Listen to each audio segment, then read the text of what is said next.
Prepare for rivals. I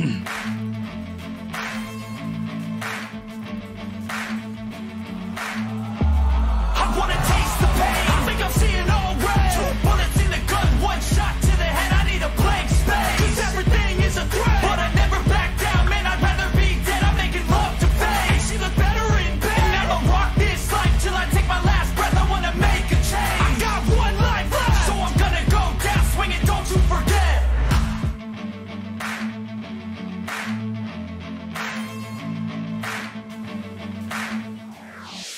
So the defending team, Pongard, ignore the UI, the fact that it looks like there are players missing for the defending team. That's just a UI bug. They will all be there in a second. And Nordward, we can't see the teams. You can see the teams now. It's because I always wait until the team's going in and then I change screen so you can actually see. So don't worry about that. You'll be able to see them in a second. And Hello, motherfucker. don't worry, I'll give you a new woo. Ew. But everything will be fine, trust me. Well, maybe don't trust me, but you know, it'll be good. So the defending team have got multiple shield maidens. They have Sephiroth, halberdier sergeants, IPGs, Modals, a few cavalry. The attacking team have got IPGs, Modal, shield maiden, basically the same. Few camels though, flames, Shenjis, good few Liaos, a couple of claymores as well, cheekily enough, and a few stalwarts and myrmidons. I think the defenders also having stalwarts and myrmidons as well. It was at this moment that he knew. He fucked up. Can I say Flammenwerfer? Flammenwerfer! Holy Flammenwerfer! Yeah! Is that good for you, Gabba? That's just for you. I hope you enjoyed it. Aber Flammenwerfer! Holy Flammenwerfer! I don't know why I just decided to do it as if I was like Arnold Schwarzenegger speaking like German, but you know. We did it, boys. We went there.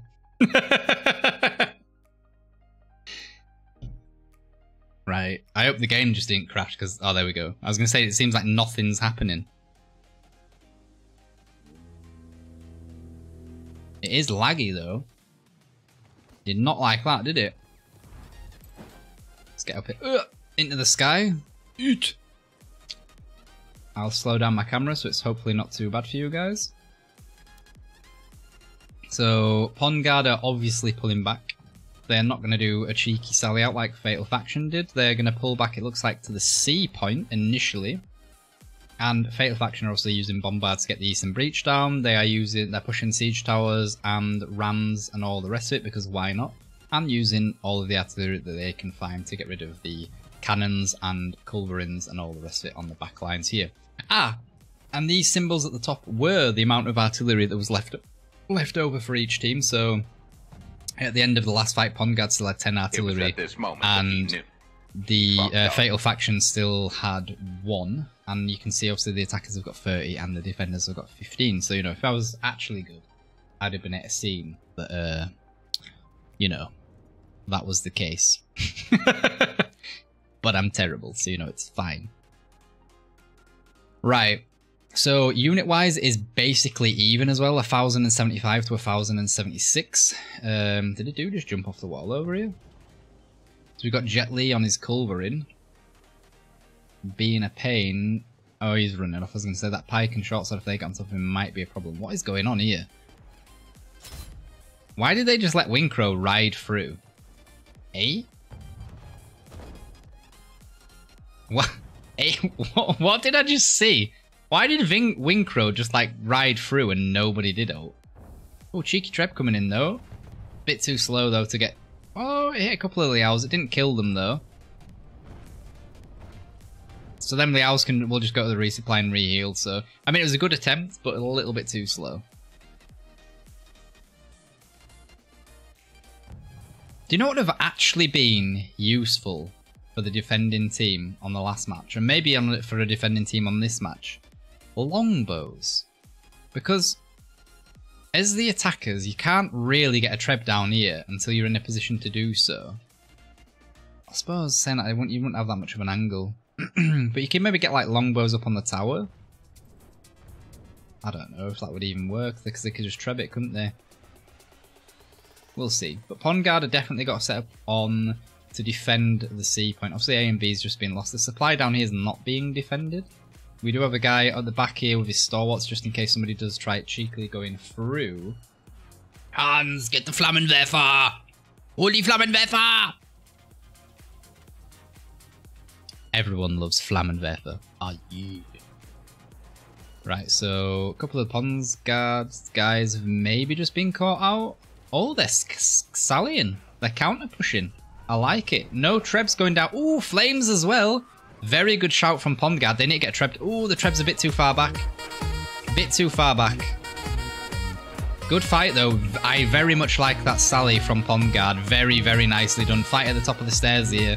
They've got their flames going off. They've obviously got all their units. They're going to start pulling stuff back as well. Right in the wrong direction. Apologies. Treb going down now. I think that's too late. I think Pond guard are pulling back already. That was so nicely timed. I mean, they just hit some halberdier sergeants, but that was so nicely timed.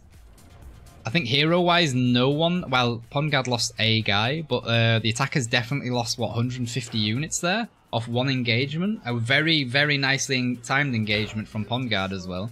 And the Trebs that keep getting placed are, like, slightly badly placed.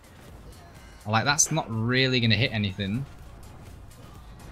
And Pond guard are extending their unit advantage, which is interesting. Very, very nicely done. You enjoyed every single... Well, Gabba, that was just for you. Holy Flammenwerfer! That's what Pond guard did as well. They heard me shouting it and they were like, oh yeah, Flammenwerfer! Yeah, Flammenwerfer, good, yeah! And then they just dragged it out, ran straight in there. I don't know who it was with the Flammenwerfer. Let's see if we can find him.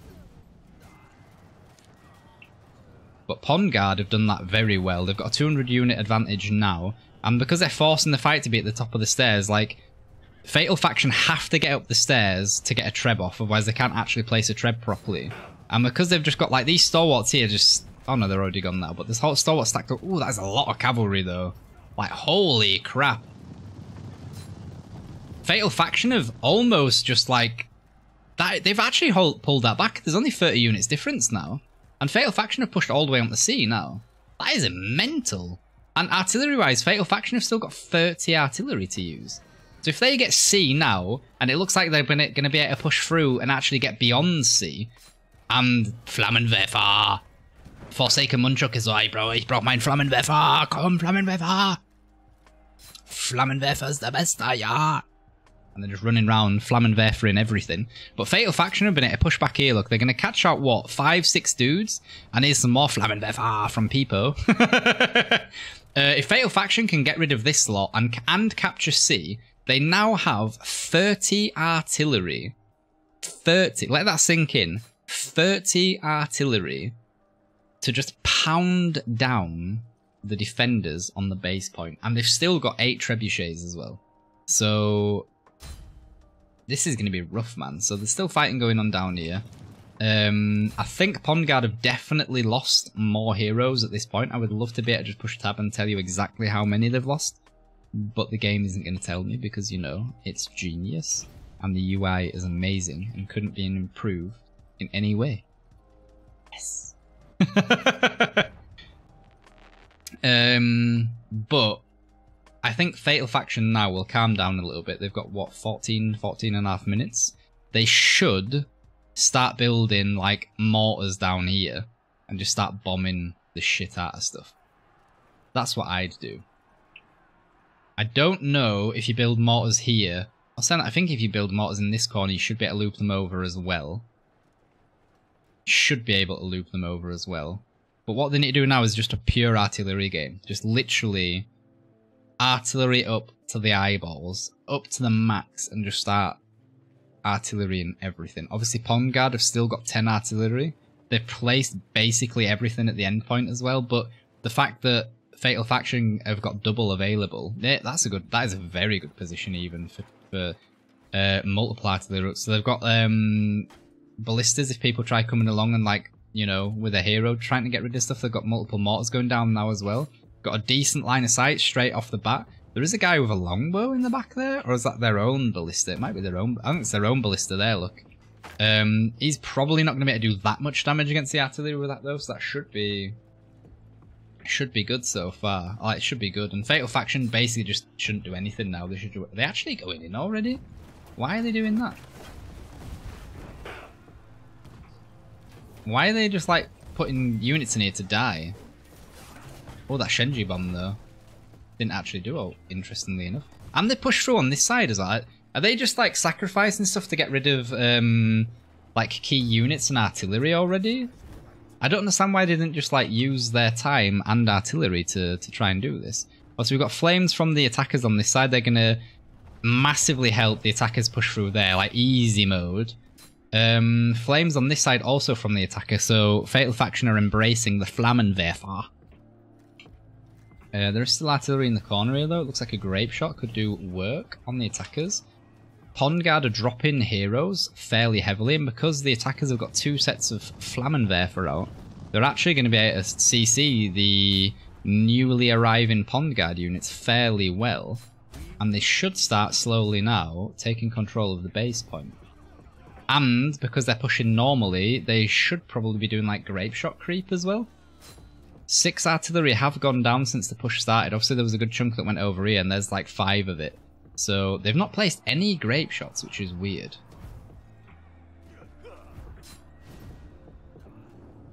I mean, it looks like Fatal Faction are going to win anyway, because the hero's respawn rate for Pond Guard's just too slow. But I can't help but feel like if they'd have just placed grape shots and done grape shot creep through from both sides, this would be easy mode now. Because Pond Guard are bringing multiple cavalry. What's that? Cataphracts? It's like Cataphracts coming through from the one side and IPG going off there from the defenders. Slowly though, it looks like Pond Guard have been able to start pushing back the guys that are up on the point. Obviously they're still down hero-wise that are on the actual map, but Fatal Factions, a couple of their guys went back to get new units. Myrmilones and a couple of longswords in the corner over here. That Treb, I don't think there's units there to hit, is there? They're only their own units.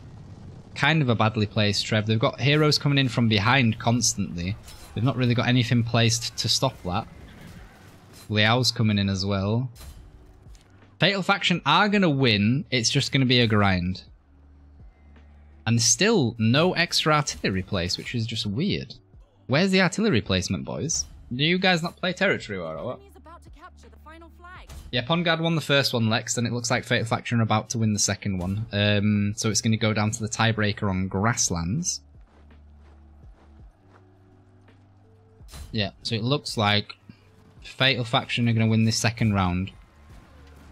I can't help but feel like they made it a lot more difficult than they needed to, though. If they'd have just placed multiple grape shots here and at the end, that would have been so much easier to clear. I'd say they will agree that that was a mistake not to do that. And even Pond Guard still had like 8 artillery. If they'd have placed their own artillery on, they might have been able to stop that, because Fatal Faction weren't placing artillery either. It's strange. So let's go quickly through the MVPs. We'll go through assists and most heroes killed and all the rest of it, and then we'll go into the lobby and watch Grasslands Assault. So, MVP for Fatal Faction is Sinziphon with 1014 and 106. The highest units killed goes to Bravo, however, with 117. The most assists, it looks like, is Imaltar with 16. I can't see any more than 16 there. And the highest heroes killed is also Imaltar with 6. For Pond Guard, MVP is Chilao, and he had 123 and 94. 94 also being the highest units destroyed for Pond Guard. Assists is 4, and that goes to Peepo. And the most heroes killed is 2, and that goes to Valiant. So, very nicely done. I really did enjoy, though, the Flammenwerfer play, like, generally in this match. Like, not even joking. The initial fight, like, in front of C, where Pond Guard sallied out and, like, caught Fatal Faction out coming up the stairs, was absolutely glorious. I like the fact that they used flames as well, and they timed it really well, so they rotated away from the top of the stairs when the Trebs were coming in, so that they basically didn't lose anything to Trebs, or, like, took minimal damage. Obviously, when Fatal Faction did the second or the third push, they had like a lot of cavalry and they just like steamrolled through. And they carried that momentum all the way to the back supplies to cap him C, destroying multiple Pond Guard heroes and getting all the way through to the back supply, which was very nice to see. You can see that reflected in the hero deaths, or hero kills, whichever way around you want to look at it. So, 39 heroes died for Pond Guard and only 9 for Fatal Faction. So the push that they'd managed to get through at the end there was just glorious. They had like the two sets of flamethrowers were on the end point. So very nice to see. But both defenses there weren't, if you like, traditional defenses. I like that they both tried something different and something new. Pongard's tactic definitely worked at the very first engagement, and then as soon as FatalFaction could beat that, they basically got beaten so badly that Pongard couldn't collect themselves and get into a position to, you know, set up a defense. They had to retreat back to the base point then. And then it was just a matter of time. The amount of artillery that FatalFaction still have left to use, even though they didn't use barely anything, they could have taken that slowly and they would have been able to win. So